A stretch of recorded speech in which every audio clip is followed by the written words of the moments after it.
నమస్తే TNT Telugu world కు స్వాగతం. మా లేటెస్ట్ వీడియోస్ నోటిఫికేషన్ కోసం సబ్స్క్రైబ్ చేసుకొని బెల్ ఐకాన్ ని యాక్టివేట్ చేసుకోండి.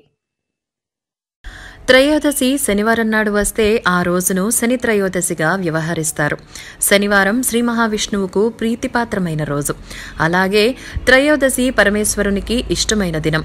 అందుకనే త్రయోదశి శనివారం నాడు వస్తే శివకేశవులకు అత్యంత ప్రీతిపాత్రమైన దినమని పెద్దలు పేర్కొంటారు. శని జన్మించిన తిథి కూడా త్రయోదశి. అందుకనే శని త్రయోదశికి అంతటి విశిష్టత ఏర్పడింది. ఈ రోజున శనికి ప్రత్యేకమైన పూజలు చేస్తే శని దోషాలైన ఏలినాటి శని, అష్టమ శని తదితర దోషాల నుంచి విముక్తి లభిస్తుంది.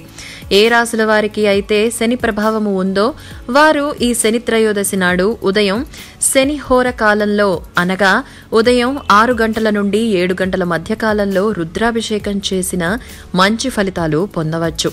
సాయంత్రం ప్రదోష వేళలో అనగా 5 గంటల 30 నిమిషాల నుండి 6 గంటల 30 నిమిషాల మధ్య కాలంలో శివాలయంలో నువ్వుల నూనెతో దీపారాధన చేసినచో శుభ ఫలితాలు పొందుతారు. ఈ శనిగ్రహం ఒక్కో రాశిలోనూ దాదాపు 2.5 సంవత్సరాల పాటు సంచరిస్తూ 12 రాశులని చుట్టి రావటానికి దాదాపు 30 సంవత్సరాలు పడుతుంది.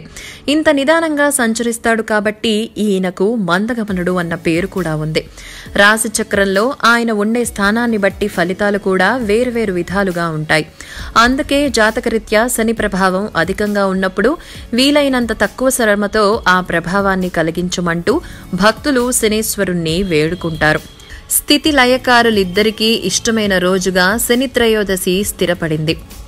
శని త్రయోదశి తిథి నాడు శనిదేవుణ్ణి ప్రసన్నం చేసుకోవటానికి ఇప్పుడు చెప్పబోయే మంత్రాన్ని స్తోత్రం చేయాలి. నీలాంజన సమాభాసం రవిపుత్రం యమాగ్రజం ఛాయామార్తాండ సంభూతం తం నమామి శనైశ్చరం. దాన ధర్మాలతో ఆచరిస్తూ పవిత్రంగా మానవ ధర్మాన్ని అనుసరించే వారికి శని ఎల్లప్పుడూ అండగా ఉండి శుభాలు కలిగిస్తాడని, ఆ కారణంగా ఎవరిని బాధించటని పురాణాలు వివరిస్తున్నాయి. శని బాధలు ఆయా మానవుల పూర్వకర్మ ఫలాలే. వారి వారి కర్మలను అనుసరించి ఆయా వ్యక్తులను ప్రేరేపించి వారితో ఆ కర్మ ఫలితాలను కలిగేలా చేస్తాడు. కాబట్టి పూర్వకర్మ ఫలాలు మనకి అనుగుణంగా చేసుకోవటానికి, శని అనుగ్రహం పొందటానికి దానగుణం, భక్తి, ధర్మమైన మానవత్వ నడవడిక లాంటివి మాత్రమే మార్గాలు అని పురాణ వచనం. ఇలాంటి వీడియోస్ కోసం మా ఛానల్ని సబ్స్క్రైబ్ చేసుకోండి. మా వీడియోస్ కనుక నచ్చినట్లయితే లైక్ అండ్ షేర్ చేయండి. ధన్యవాదములు.